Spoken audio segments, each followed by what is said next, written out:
Welcome back to game 2 of the final of the first clash. Creamy and Nina against Salamander and myself. Let's jump into the game. So I'm paused right at the start to talk a bit what our plan was for this game. Because Nina had in the last game such a massive economy and we saw that they have kind of an eco-aggressive style or like eco style. We decided to go for a full rush, like a hyper rush.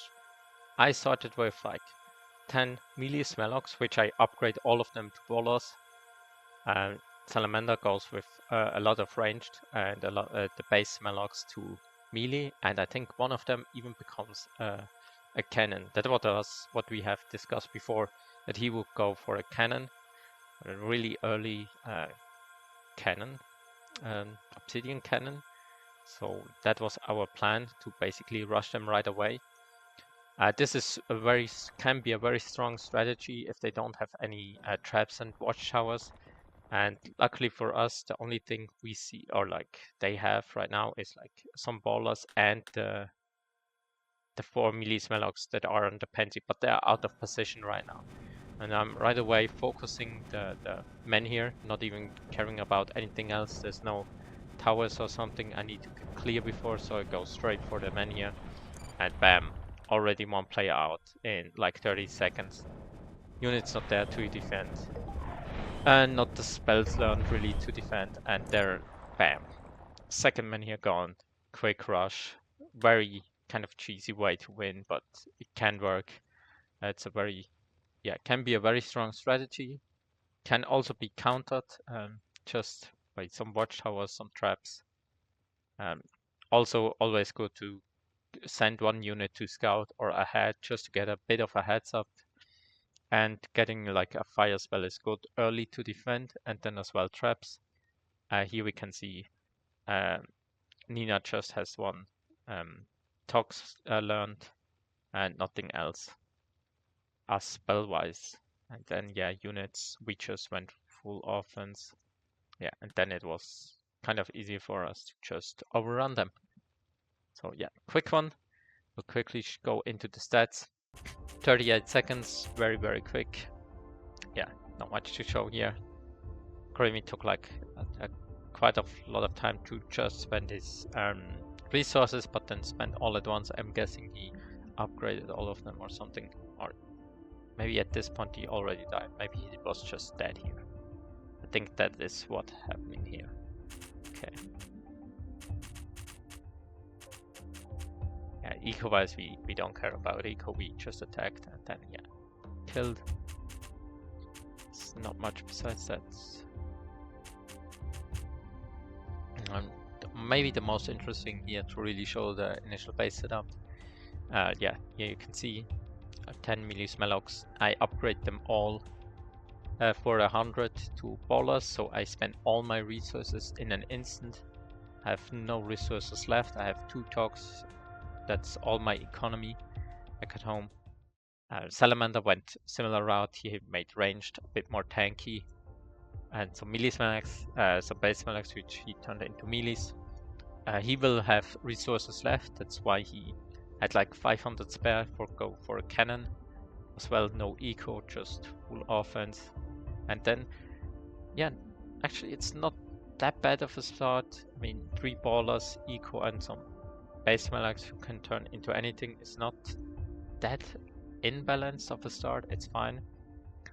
If some of those Togs become watchtowers though, or like some more units and then scouting. And then the same for Grimmy here in yellow. The units were out of position, like all of them, while his mania was like open. So he got overrun there. Then nothing learned spell-wise. It was easy. He even went for eco. Okay, didn't remember that, but So that was very quick game 2. Smelogs can be brutal like that if someone is not prepared or not playing greedy, basically. So see you in the next one.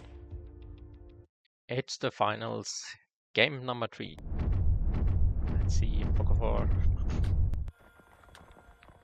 this time I'm going again for like my standard opening with togs and ballers, but I'm upgrading 4 of those togs into towers just to be safe. And there is already a rush coming, so my ballers are kind of out of position. I turn on my watchtowers, learning a fire spell to get rid of those. They are moving out of the way, but kind of late, so they're all one shot. So those are dead. There's another attack coming from Nina in blue, so they decided to go now on their side for a rush. Let's turn this speed a bit down. Or even stop quickly. So an all-in from them this time. No eco at all, nothing. They captured 1 pansy. Sometimes it can make sense to quickly run by with 1 bowler just to make sure like a backup strategy to capture them, but they decided to go what we did to them in the last game that they tried to do to us. We are kind of nice prepared. We even upgraded then some more watchtowers. Let's get back to normal speed. So we really can hold off. Just some flames is always good early to get rid of units attacking a building, so they just have to move around. And then, yeah, the more time we can get, the more time towers have to deal DPS, and that's basically how you defend like those hyper rushes. And then, yeah, both surrender. They lost all their units, have no eco. I think Grimmy just stays in. Yeah, and then now we can just basically go for the counter attack. We actually defended it quite nice. Why not? Little Easter egg from Nina there. Yeah, we didn't actually lose that much eco-wise. Like even though I got focused a bit at the start, could defend this quite nice. Had quite nice economy still left. Those games often can end up in like both players going down to 0 economy or close to 0, and then it becomes like a very, very slow game, and then it's really hard to contest for pansies early. So just having them might be already like a huge win. That's why I'm mentioning it. Collecting it with 1 bowler can be kind of nice. Because if one player has 4 of them at the start, in 1 minute, that will be 4 Crystal Codex points, and that's like the next spell tier already. Yeah, quick one. We'll quickly show you the stats. And that was game 3. And with that, it was like best of 3, so it was a 3-0. We won with that, the first clash. We will make more of those clash tournaments with hopefully bigger prize pools in the future, but also with adjusted formats, doing maybe best of 5 earlier, best of 7 finals or longer. And again, you can really see the strategy, spending all the energy early and then moving into it. Crashed.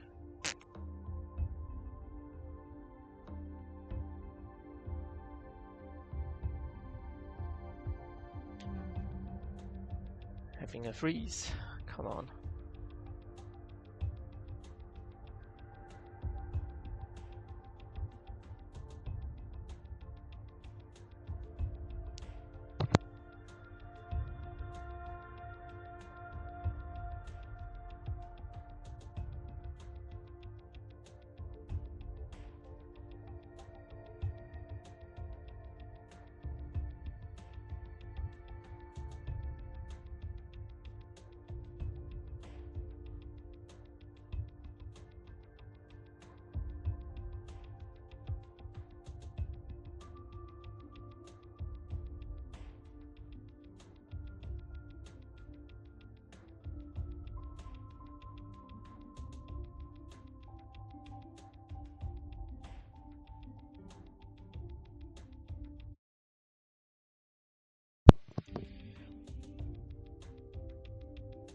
Okay, back.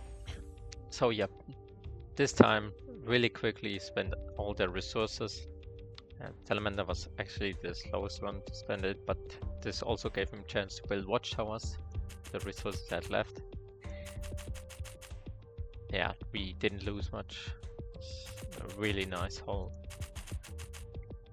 The attack could have been a bit stronger. Yeah, just this like first fire spell and not hitting at the exact same time, and then just very focused on one point was then what caused the win there.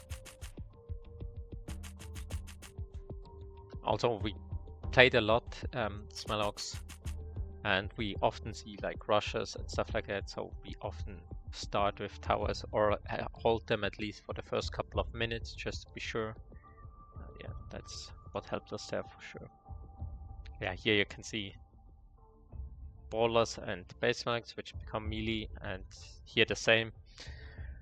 This is okay if you want to really have like hit like with all your units at the same time. Like then I like more like having 10 melee and upgrading them to 10 to 10 ballers, and then they will all arrive at the same time. I think this was a bit of a struggle for them. Their units arrived in kind of waves, and so we had the chance to react and build up towers and defend, because at like a hyper rush like that, it all is about time. Getting time to watch towers to deal that DPS, consistent damage onto units. Yeah, both kind of balanced layout. I'm with my classic one. If you ever wonder or want to copy my base layout, you can just go onto my profile in the leaderboard, and there's a copy button, and then you can enter it in the base editor, and you will get the same setup. You can do that for every player. Yeah, and spell-wise, I like to go Fire Spell, which is good against hyper rushes, and it's also good to like for some harassment. It's not the best midterm spell. It's good for early control, so and that's what I like to do. Otherwise, the overcharge is really strong, especially if you get into mid game and late game, and you have this eco boost and like yeah, a bit of greedy start can be really well. Also, this start can be nice, like starting with all tier 1 spells. Sometimes do this too, because it's yeah, you just get a lot of units or like Smelogs on the playground, rather than like yeah, having a fire spell which is gone after the couple of seconds, right? So you have more permanent value potentially out of like the tier 1s if they survive. Yeah, that's it. So hope you enjoyed this, and see you hopefully in a future video, and hopefully signed up in the next clash. When that exactly will be, you have to check our socials or join the Discord. There we will post any news, patches, updates, and when the next clash will be. Thanks and bye.